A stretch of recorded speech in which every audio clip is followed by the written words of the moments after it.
I'm John Baker. I'm the founder of D2L. We're a learning platform company that supports universities and companies all over the world.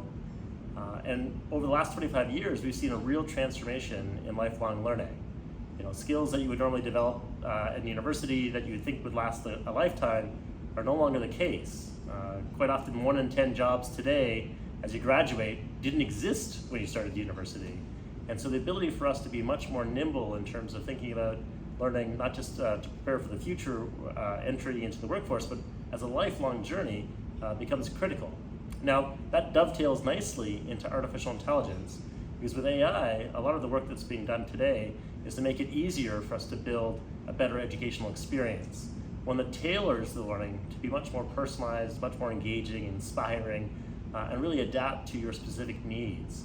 And so, what we're trying to do with a lot of our clients today is to make sure that we're equipping them with the latest AI technology to support the building of these engaging experiences, to maybe perhaps take a big degree program and break it up into micro-credentials such that you can take a module while you're still working, and then another module, and eventually build into a degree that supports you taking that next big step in the career. As a founder, I always ask myself, what's the most important problem that we could solve that would have the biggest impact on the world? And I really still believe that education is at the heart of solving all the world's challenges. And if we can build a better education system that better equips people for that future of work and their contributions to society, I think we're having a real impact.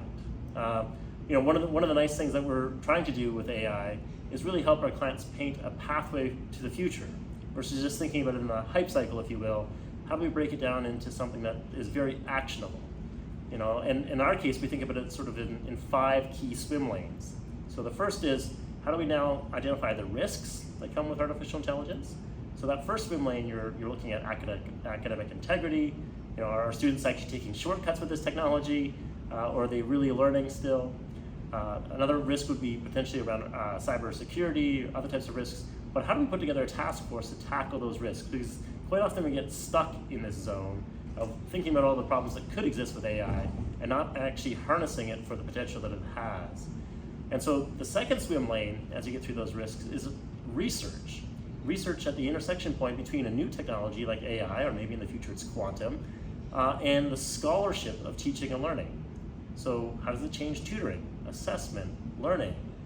And then from that research, thinking about how do we adapt our now curriculum and the courses that we're teaching to make sure that we're preparing students for that future where this is an embedded experience in basically every job that you can think of in the world.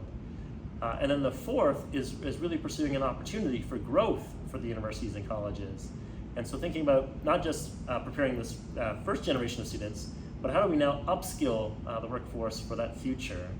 And then the fifth swim lane, if you will, is really how do I now apply or adopt this technology myself personally? And not just thinking about AI as something someone else has got to worry about or implement or support, but how do I now change my own workflows? How do I adopt these technologies to really have an impact on the quality of experiences I'm providing people? And for me, at the end of the day, it's around bringing all this together in a great strategy that has the voice of the educator, the voice of the student, the voice of the employees in your society, to really come together to build a better education system that has the impact that you all want on the future of learning and the future of upskilling to really change our campuses, our communities, and our countries for the better.